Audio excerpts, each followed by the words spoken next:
I'm not your typical Buick buyer. I am, however, in the demographic that Buick is seeking, because Buick is trying to reposition themselves as the brand for people in their 30s and 40s, people with a little bit of extra money, people that want something that's a bit more premium than your regular old run-of-the-mill brands, and they're doing so with newer, younger targeted products. And the latest is this all-new 2013 Buick Encore. Of course, our European friends will know this as the Opel Mocha in Europe, but does that make this any less of a Buick? And does that make it any less premium or any less of an interesting vehicle? Let's dive under the hood, let's hop in the trunk, let's hop inside and take a look.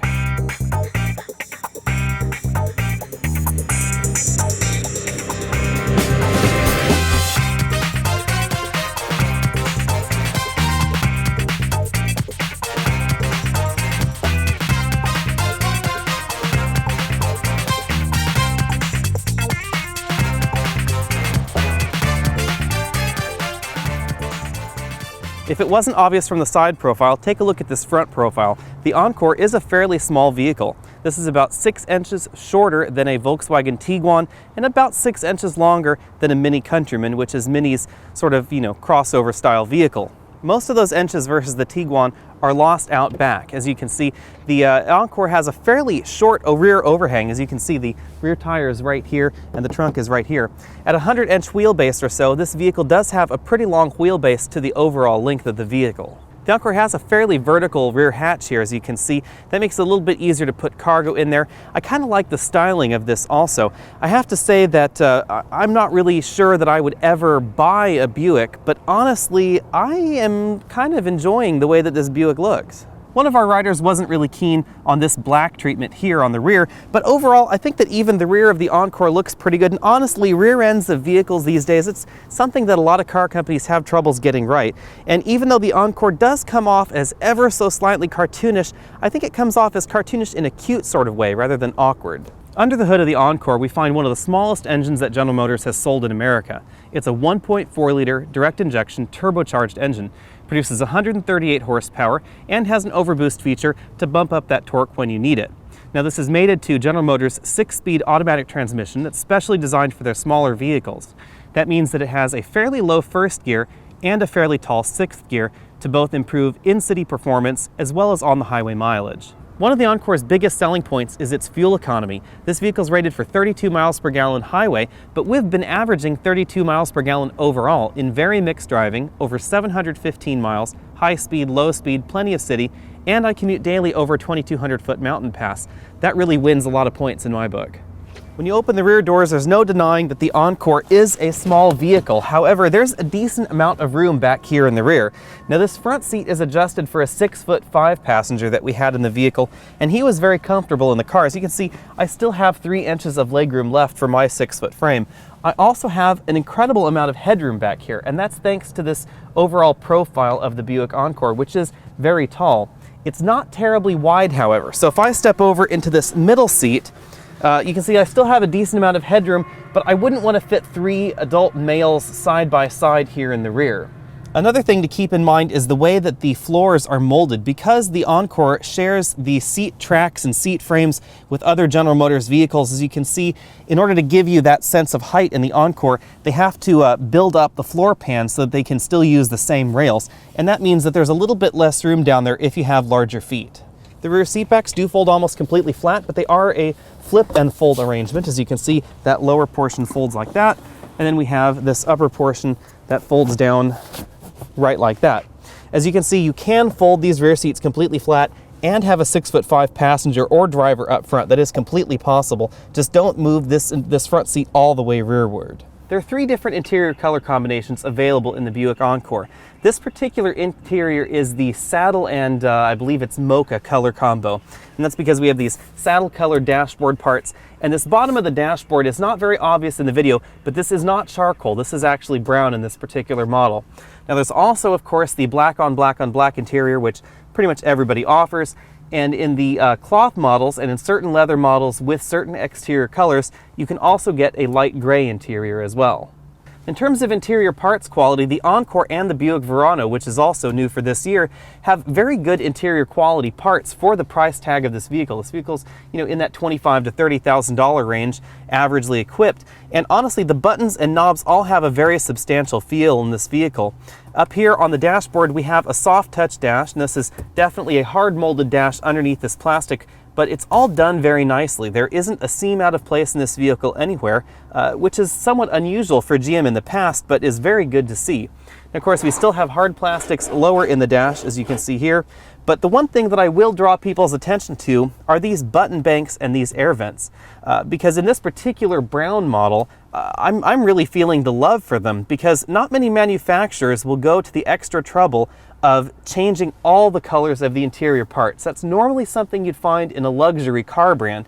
But here in this saddle brown interior on the both on the Verano and on this Encore, we have brown air vents, we have brown buttons, we have a brown lower dashboard, we have brown carpets, we have brown buttons in the shifter, we even have a brown shift boot here, we have a brown steering wheel with brown airbag cover, and we even have a brown steering column and little brown turn signal stalks here as well. Even this gauge cluster here in the dashboard also has a brown theme to it, which really ties this whole vehicle together in a way that I really wasn't expecting out of Buick. This interior alone, I think, actually is the big reason that this Buick does something for me. And that's not something I thought I would ever say at my age. I just assumed that I would have to be 75 or 80 to buy a Buick.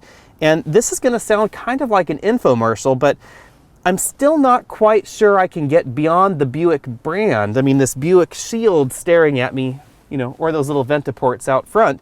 But honestly, on the inside of this Buick Encore, I'm really kind of liking this place. $30,000 as our model is fully equipped here. And again, we have every option except the all-wheel drive. We have a heated steering wheel. We have dual zone climate control, of course. We have a tilt telescoping steering wheel with a decent amount of range. We have a 6-way power driver's seat with a manual recline function, but we do get adjustable lumbar support in this particular vehicle. Nice feature in the dashboard, we have dual glove compartments, as you can see here, and this bottom glove compartment is actually fairly decently sized, although this top glove compartment is a little bit small. I'm not quite clear what you'd put there, but at least we get that extra storage cubby. We also have several storage compartments in the doors and a decent storage compartment right here in the center console. The center console is a little bit low to the floor compared to some other vehicles, so we don't have too much storage there, and it doesn't include an armrest. So the only armrest up front is for the driver, and it's attached to the driver's seat. Perhaps in a nod to Buick's traditional elderly buyers, they have included some fake wood in the cabin. Thankfully, it's restricted to just 4 panels, 2 on the dash, 1 on either side here, and 1 panel on the door. I always tell people to spend a decent amount of time in a vehicle at a dealer's lot before they buy to make sure that seats are comfortable for them, and the Buick Encore is a good example of why. Now, these seats aren't exactly wide, and they are nicely bolstered, which is excellent for my sort of average sized body, but if you are a larger person, then you might find these seats a little bit uncomfortable. Also, take a look at where this seat back reclines. So you can see the portion of the seat that reclines in this vehicle is up a little bit higher than many vehicles. So that is a little bit uncomfortable if you like a recline function, but you don't like a lot of lumbar support right there on your back. There is a reason for the way that seat folds, however, because if you pull this lever, you'll notice this seat folds completely flat, allowing you to put longer items in the Encore than you would in many vehicles. Longer and wider items as well, because you can see you could fit IKEA flat pack furniture in this vehicle, going all the way from the dashboard all the way to the rear hatch. The Encore may be a small crossover, but it has a surprising amount of cargo room. This is the largest roller bag you can carry on a domestic flight, so you can see even in that orientation, you can fit 4 of them in the cargo area. We also have a real donut spare tire under this cargo hatch, and we also get a carpeted floor mat, which is a nice touch. We have a little cubby over here for storage of whatever widget you'd like to put in there, and a small one that's not completely covered over here on the other side. We also have a rigid tonneau cover in this particular vehicle instead of the roller covers that are more common in vehicles. The only thing I don't like about this is if you take it out, it's a little bit harder to find somewhere to put it. So you end up sticking into the vehicle or just sort of leaving it somewhere. There is a nice handle for closing the trunk, as you can see here. There's no power hatch available on the Encore, but that means that it's now time to see how we fit in the trunk. And well, the answer is not too bad. I'd give this cargo area a 8 out of 10 points, adjusting for this vehicle's size, of course. It's fairly nicely upholstered, really. I'm actually kind of impressed by the attention to fit and finish, even back here in the trunk of this new Buick. The Encore ranges from $24,950 to about $32,000 fully equipped with all-wheel drive. Now, all-wheel drive is available on all models of the Encore. It's about a $1,500 option. Navigation is a standalone option on this particular vehicle as well, as is the Bose stereo system. Now, all the other options on this vehicle are bundled. So there are 4 different bundles you can choose from 2 cloth bundles and 2 leather bundles in this particular vehicle. That helps reduce the options on the dealer lots. There are a number of paint options, and some of them will cost you extra, so keep that in mind. And these are the optional chrome wheels on this particular vehicle. Let's take a look at the infotainment system here. Now, all Buick Encores for 2013 come with Buick's IntelliLink infotainment system, which uses this bank of buttons right here in the center console. Now, this lower button bank is for the HVAC system. Of course, we have dual zone climate control, again a heated steering wheel because we have the model with the leather seats. And obviously Buick engineers have been channeling their inner Acura because there are 28 buttons, 4 knobs, and a little joystick going on here. Now, this system that I found very intuitive in the Buick Verano, I find a little bit less intuitive in the Encore for one simple reason. You only have this knob, which is you push to select, turn to change options or zoom, and then of course you have this little joystick here for navigating around the map. But unlike the Verano, there's no touch screen. So this screen up here in the dashboard is really just a screen. Now, of course, we have the voice commands a la Ford Sync over here, like you would expect. So voice command, phone buttons, track up and down, source, you press that in to change the source, volume up and down, and over here we have our cruise control buttons. Now, we have our display in the center here, but this is really just a trip computer, so there are no duplicate navigation commands like you would see in some GM products, so it won't display a little arrow or anything in there for next turn coming up. All Buick models come with a 7-inch high-resolution screen, regardless of whether you get the navigation system or not, and that navigation system is a $795 option. Now, we have a home screen, which we're going to take you to first, and this home screen is reconfigurable, very much like you would expect an iPad or an Android tablet to be, although because this is not a touchscreen system, you can't click and drag anything around. You have to use this rotary knob in the center console button bank in order to control it. Now playing is fairly self-explanatory. This takes us to what our music source is at the moment. We have our navigation, which takes us direct to the navigation system. Phone interface, we have adjustments for bass and treble here. And then of course we have the quick info screen, which is also configurable. And on this screen you can get shortcuts navigation info. You can get your 5-day weather forecast. You can also see what nearby fuel stations and their fuel prices. Now, this data is delivered by XM satellite data services, so you do need an XM subscription in order to use these data functions on this model. These don't pull the data off of your smartphone like some of the Toyota models do. You can also get movie times near you. And if we go back to the home screen again, we will take a look at the navigation system next. You can see the graphics are fairly good in this system, and this is thanks to that high-resolution screen. The graphics aren't overly complicated like they are in BMW models, but nevertheless they are very clear, and that's thanks to this very crisp screen. The one thing I do like, and you can see here, is the way that the Buick displays traffic information on this system. It's very visible when you zoom further out, and that's not something that I can say about many other systems. Ford Sync, BMW's iDrive, Mercedes Command, a number of the big players in the navigation segment really don't do a very good job showing you traffic on these larger maps like this. And that's important in a major metro area like the San Francisco Bay Area, where if I wanted to go from Vallejo to San Jose, so you can see there are many different routes to take, and if I wasn't able to see the traffic on a larger picture like this, it would be difficult to choose which route I wanted to take. And you know, this makes it a lot easier to do that. Destination entry is very easy with the voice commands in this system. They do work very well, but I do want to show you that the problem about not having a touchscreen. So you can see we don't have a touchscreen in this model. The Verano and the other Buick models, you'd be able to just sort of stab the letter, but in this one you can't. So here we have to use this knob to scroll all along and find C. Then we have California, so we're going to enter a city and we're going to look for Burlingame. I have to scroll all the way down to B. And this is just about as boring for me as I'm sure it is in this video, because this knob is just not the best way to enter this sort of information in the system. So, oops, now I've given up. So let's just give up on that one. The voice commands work very well, so there's probably no real reason for anybody to ever use that interface. I definitely wouldn't. I did, however, have to use it once during our week and 800 miles with this car because the system wasn't able to recognize one address that I needed to use. The cell phone interface is fairly self-explanatory. It's also fairly basic, but speakerphone quality in this Bluetooth interface is excellent, and that's thanks to a very quiet cabin that also uses Bose active noise cancellation in all models of the Encore. If we go over to page 2 of 3 on the home screen, you can see that we have our various sources listed here. AM, FM, of course, XM satellite radio. We, of course, have Pandora Internet Radio as well, and Stitcher Smart Radio. Those operate via a smartphone app on either your iPhone or your Android device. Of course, have a single slot CD player in the dashboard, an iPod USB interface, and of course an auxiliary input as well. If you skip on to the next page, you can see that we also have a Bluetooth audio streaming interface, and this is where you'd find those other direct access commands for movies, fuel prices, weather, pictures, etc. You can upload pictures via a USB device and change your backgrounds in this particular system. Since tunes are important, let's go to that iPod interface here. As you can see, we do have album art in the iPod interface as well as the USB interface. Click the menu button on this rotary knob. You can see you have access to shuffle, and you also have direct access to the contents of your iPod or your USB device.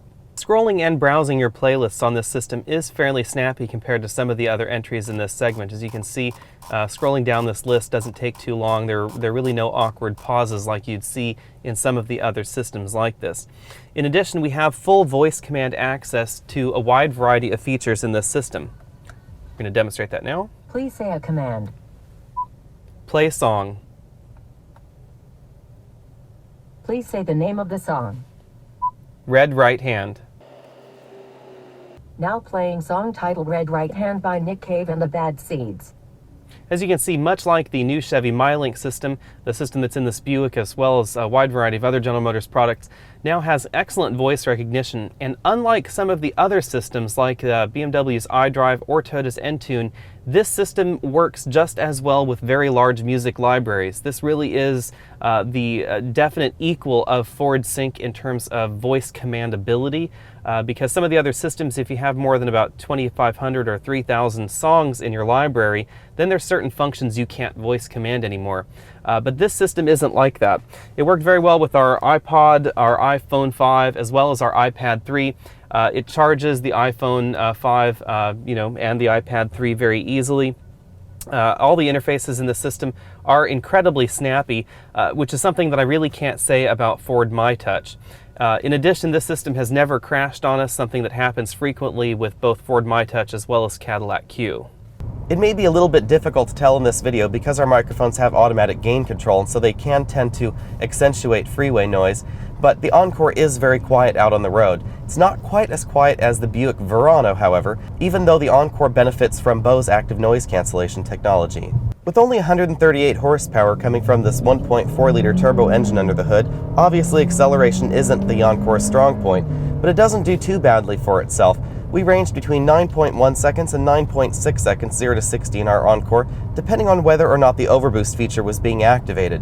The overboost feature increases the amount of torque being delivered from this engine based on a wide variety of conditions, how often the overboost feature has been used, etc., but it definitely improves the 0 to 60 performance in this vehicle. Thanks to that low first gear, it feels very sprightly at the stoplight races. Thanks to its taller than average ride height, it helps keep you from catching your bumper on those parking lot headstones and pesky curbs. And of course, its tight turning circle helps you get into those parking spaces with greater ease than a lot of other vehicles. But out here on these winding mountain roads, you'll find something surprising. Even though the Encore is fairly tall and the suspension is a little bit softer than you'd think, it handles very well. And that's thanks to its sedan origins as well as to a fairly low center of gravity. On winding roads like this, the power delivery from Buick's small engine is excellent because of that broad torque curve given to you by the direct injection and the turbocharger. It really doesn't feel as down on power as its numbers would indicate, or as it might feel when you're trying to pass out on the highway. It really comes alive. That's thanks to a wide variety of things that are going on here. First off, the Buick has a fairly decent wheelbase, so the ride isn't too choppy. But the car turns very sharply, allowing you to carve these corners with relative ease without feeling like you're gonna, go too far over your line. The Buick is very predictable, very precise, and that rear suspension Even though it is a torsion beam suspension design that's shared with a wide variety of GM compact cars, really feels well suited to this vehicle. It never feels uncomposed or out of sorts. Even rough pavement doesn't unsettle the suspension in the Encore. I definitely think that with the right engine, this could be Buick's, GTI, for instance. A little bit taller than a GTI, obviously, a little bit more practical, but definitely it has that ability in its chassis design. When the Encore's tires do lose their grip, the result is very predictable, very easy to handle, and thanks to that fairly light engine up front, it also tends to be somewhat more neutral than you might expect out of a front-wheel drive vehicle. The one place I would improve the Encore would be in the braking department, because the brakes do fade a little bit more easily than I would like, especially when you're going down the same hills that we were just going up. People in my generation remember 1980s and 1990s Buick Centuries and the Skylark and other awful GM products, and this is definitely not that kind of Buick anymore. It's kind of hip, it's kind of fun, it has a really good interior, especially when you consider what else you can buy for $30,000. For the same price point, you could end up in a Honda CR-V or a RAV4 that doesn't have an interior nearly as nice as this Buick Encore. But there still is that brand and that logo on the front to get over. And someone from my generation, I'm not entirely sure whether I could do that or not. Do like the vehicle, however. But if you're younger or you're older and you remember the good days of Buick, or you're younger and you just don't remember Buick at all, then honestly, put the Encore on your shopping list. You won't regret it.